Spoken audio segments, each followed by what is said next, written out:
There is a strange moment right after someone closes the door behind them. A silence enters their lungs. The world fades like distant traffic, and their mind finally returns to its natural rhythm. For some people, this moment isn't temporary. It's home. Not a hiding place, but the only place where they truly exist. We call them homebodies, introverts, loners, or sometimes antisocial. But labels miss the truth. Some people don't stay home to avoid reality. They stay home to understand it. They're not weak. They're wired differently. They think deeply, feel intensely, and protect themselves in ways others never notice. Today, you will enter their psychology. By the end of this video, you'll understand why some people choose the quiet world inside their walls and why that choice may reveal a hidden kind of strength.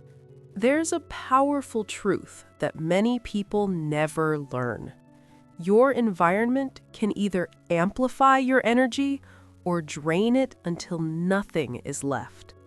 Some individuals, often the most reflective, observant, and emotionally intelligent, have a nervous system built like a sensitive antenna. Crowds overwhelm them. Small talk exhausts them. Noise feels like static electricity rubbing against their brain. They don't dislike people. They don't hate parties. They're not afraid of the outside world. They're simply more finely tuned. Imagine this. Two people walk into a busy cafe. One hears chatter, music, espresso machines, laughter, and feels alive. The other hears the same noises, but each one hits their body like a wave. Every voice cuts through their thoughts. Every movement in their peripheral vision triggers a micro-reaction in their nervous system. After 20 minutes, the first person is energized. The second person feels like their internal battery has already dropped to 20%. It's not a choice, it's wiring. But society misunderstands this wiring. People say, "Why don't you come out? You need to socialize more. You're always home." They don't see the entire picture. For some minds, quiet is oxygen, stillness is medicine, solitude is where their real self steps forward. Home becomes more than a room. It becomes a sanctuary, the one place where they can breathe without defending their energy every second. And in that sanctuary, something beautiful happens. They think deeper. They observe details others miss. They build inner worlds, vivid, complex, filled with creativity.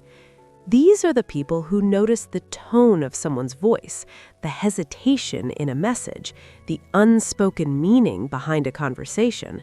They understand depth because they live in depth. Their isolation is not a weakness. It's where their strength is forged. Let's talk about boundaries. The invisible lines that decide how much of yourself you give to the world. People who prefer staying home often have very strong boundaries, but not for the reasons others think. They don't avoid people. They avoid noise. They avoid confusion. They avoid environments where they lose themselves. And when they stay home, it's not because they're running away. It's because they're protecting something sacred, their mind. Think about how many people go through life exhausted, not because of work, but because they don't know how to say one simple word: no. They go to gatherings they don't enjoy. They answer calls they don't want to answer. They meet people who drain them simply because they fear being misunderstood. But home-preferring individuals, they have a different kind of bravery. They say no more often, not out of rebellion, but out of self-respect.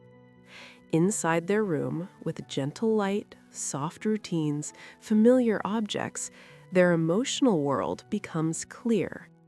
When they're alone, their thoughts settle, their emotions rise to the surface, their inner voice becomes loud enough to hear, and that voice teaches them who they are, what they believe, what they want, what they refuse to tolerate. This is why many deep thinkers and artists are home-oriented. Their creativity doesn't bloom in chaos, it blooms in controlled silence. But here's the twist. People misunderstand this silence. Some think it's a sign of weakness, but in reality, it's strength.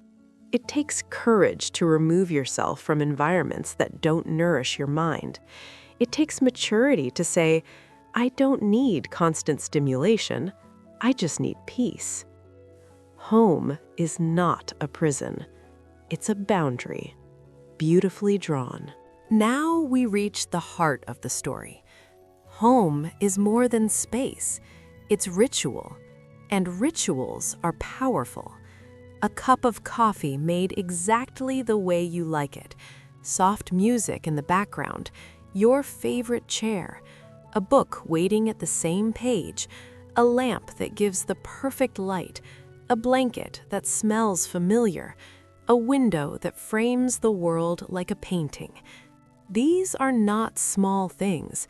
These rituals do something to the mind. They create predictability, which reduces emotional noise. They create stability, which calms the nervous system. They create safety, which strengthens mental health. When you repeat a ritual in the same space, the brain associates that space with calm, ease, identity, control, healing.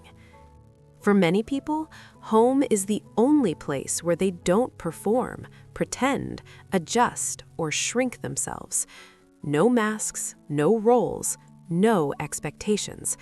Just them. That authenticity is addictive in the healthiest way. But we must address the other side, because there is a line, a quiet, thin, invisible line. Some people stay home out of choice, others begin to stay home out of fear, and fear changes everything. Healthy solitude feels like breathing. Unhealthy isolation feels like drowning. The difference? In healthy solitude, you rest, you create, you grow, you think clearly, you return to the world when you choose. In unhealthy withdrawal, you avoid, you freeze, you lose motivation. Days blur into each other. The world begins to shrink. Leaving the room feels impossible. It can happen slowly, almost silently. One missed plan, then another, then a week, then a month. Then the room becomes both comfort and cage. This is not weakness. It is a sign of emotional pain that needs care, support, understanding, not judgment. So if you're watching this and staying home because the world feels too heavy, please know this. You deserve help, not shame. You deserve comfort, not fear. You deserve a life beyond your walls, even if it takes time to reach it. But if you stay home because your inner world is rich, nourishing, and peaceful, own it, cherish it, build it consciously. Because some people aren't meant for constant crowds. They're meant for depth, for meaning, for quiet power. Let's dismantle one of society's biggest myths. The idea that the loudest people are the strongest. Wrong. Strength is not volume. Strength is not constant visibility. Strength is not endless social activity. There's another kind of strength, quieter, deeper, more enduring. The strength to sit with your thoughts without fear. The the strength to enjoy your own company, the strength to create a world inside your mind, the strength to build internal peace in a chaotic universe. Do you know how rare that is? People who love staying home often have high introspection, deep emotional awareness, better self-regulation, creative inner worlds, greater sensitivity to beauty, higher perception of small details. They understand themselves more honestly. They catch their emotions earlier. They recognize their triggers faster. They heal themselves in ways others can't. This is not avoidance. It is presence. This is not loneliness. It is inner richness. And if the world ever made you feel boring, quiet, shy, or antisocial for preferring the safety of home, let me tell you something no one said enough. You are not less. You are just different. And different can be powerful. Picture a person sitting alone in a room. Someone else might see emptiness, but look deeper. In that quiet room, they are learning how to control their reactions, how to understand their trauma, how to listen to their intuition, how to rebuild their self-worth, how to sharpen their talent, how to soften their heart, how to grow. Home becomes the training ground for a stronger version of themselves. Some people go into the world to find themselves. Others go inward, into their room, into the quiet, into their mind. And both paths are valid. But the inward path, that path requires extraordinary courage, because facing the world is easy. Facing yourself is not. Yet those who choose that journey emerge wiser, calmer, more grounded. They become the type of people others instinctively trust, because silence has taught them to listen, because solitude has taught them to feel, because reflection has taught them to understand. The world underestimates quiet people, but quiet people often understand the world more than anyone else. So, if you're someone who feels more alive inside your room than outside, if you breathe easier in silence than in crowds, if you recharge alone instead of together, you are not broken. You are not strange. You are not weak. You are tuned differently. You are aware. You are observant. You are sensitive in the most powerful way. You are someone who sees life through a deeper lens. And the world needs people like you. People who think before they speak. People who feel before they act.